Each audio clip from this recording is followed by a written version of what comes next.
আসসালামু আলাইকুম।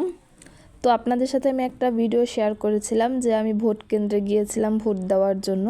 তারপর সেখান থেকে আমি আমার বড় ফুপ্পির বাসায় গিয়েছিলাম। তো যাওয়ার পর আমি প্রথমেই ফুপ্পির একটা ছোট বাগান আছে, ওই বাগানটা ঘুরে দেখতেছিলাম। ভাবলাম যে একটু ভিডিও ক্লিপ নিয়ে যাই, আপনাদের সাথেও শেয়ার করি।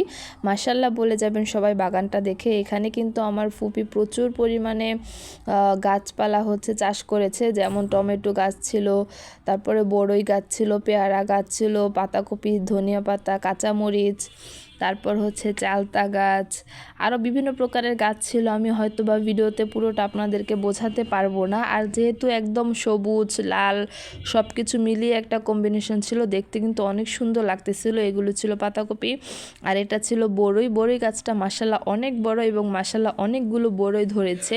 আমরা সবাই বড়িগুলো পেরেছি এবং খেয়েছি। মাশাআল্লাহ অনেক বড়িটা খেতে অনেক সুস্বাদু ছিল। তারপর এখানে ধনিয়া পাতাও ছিল, আমরা ধনিয়া পাতা গাছ থেকে অনেকটা ধনিয়া পাতাও ছিঁড়ে নিয়েছিলাম। তারপর এখানে পিঠা বানাচ্ছিল, এগুলো চিতই পিঠা বানানো হচ্ছিল। তারপর দুপুরের খাবারের আয়োজন করা হচ্ছিল। আমি সবগুলো ভিডিও ক্লিপ নিতে পারি নাই, অল্প অল্প করে ভিডিও ক্লিপ নিয়েছিলাম। ভাবলাম যে ভিডিওগুলো আপনাদের সাথে আমি শেয়ার করব, তার জন্য আমি নিয়ে রেখেছিলাম।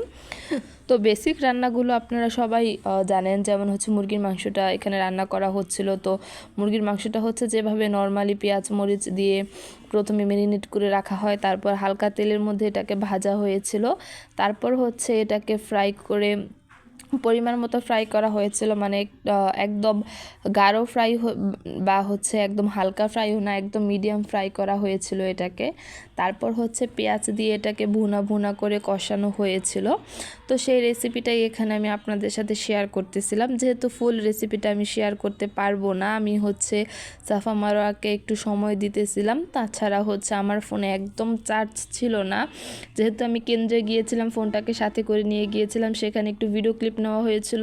আর তাছাড়া তো সকাল সকাল আমার এই বাড়িতে আসা হয়েছিল, তার জন্য আমি ফোনটা চার্জে দেওয়ার একদমই সময় পাচ্ছিলাম না। আর তাছাড়া আমি তো একটু পরপর ফেসবুক দেখতেছিলাম, বারবার টিকটকও একটু দেখতেছিলাম, প্লাস সাফা মারো অন্যান্য ভিডিওগুলো দেখতেছিল। তো সেক্ষেত্রে আমি আর সময় পাচ্ছিলাম না এটা চার্জে দেওয়ার জন্য। কথা বলতে বলতে কিন্তু রান্না এদিক দিয়ে প্রায় শেষ হয়ে গিয়েছিল। এটা নর্মালি যেভাবে পেঁয়াজ মরিচ এবং আদা রসুন বাটা দিয়ে ভুনা করা হয়, ওই রকম পেঁয়াজের ভুনা করা হয়েছিল মুরগিটাকে। আর তার পাশে মিক্স সবজি রান্না করা হয়েছিল। সবজির মধ্যে দেয়া হয়েছিল ফুলকপি, তারপর পাতাকপি, বরবটি, তারপর আলু, কিছু টমেটোও দেওয়া হয়েছিল, আর সাথে পেঁয়াজ কলি দেওয়া হয়েছিল। এগুলো দিয়ে একটা মিক্স সবজি রান্না করা হয়েছিল। তার সাথে এখানে গরুর গোশত রান্না করা হয়েছিল আলু দিয়ে ঝোল করে। যেহেতু আমরা পিঠা খেয়েছিলাম, তা আবার আমরা ভাতও খেয়েছিলাম। তার সাথে কিন্তু পোলাও রান্না করা হয়েছিল। পোলাও ভিডিও ক্লিপটা আমি একটুও নিতে পারি নাই, আনফর্চুনেটলি এটা আমার নেওয়াই হয় নাই। তো গরুর মাংসটা আলু দিয়ে ঝোল রান্না করা হয়েছিল। গরুর মাংস ভুনা থেকে কিন্তু গরুর মাংস আলু দিয়ে ঝোল করে খেলে আমার কাছে অনেক ভালো লাগে। আমাদের বাসায় গরুর মাংসটা আলু দিয়ে ঝোল করলে সবাই বেশি পছন্দ করে, তার কারণে গরুর মাংসটাকে আলু দিয়ে ঝোল করা হয়েছিল। আপনারা গরুর মাংসটা কিভাবে খেতে পছন্দ করেন কমেন্ট বক্সে অবশ্যই জানাবেন। আর মুরগির মাংসটা আপনারা কিভাবে খেয়েছেন ওইটাও কমেন্ট বক্সে আমাকে জানিয়ে যাবেন।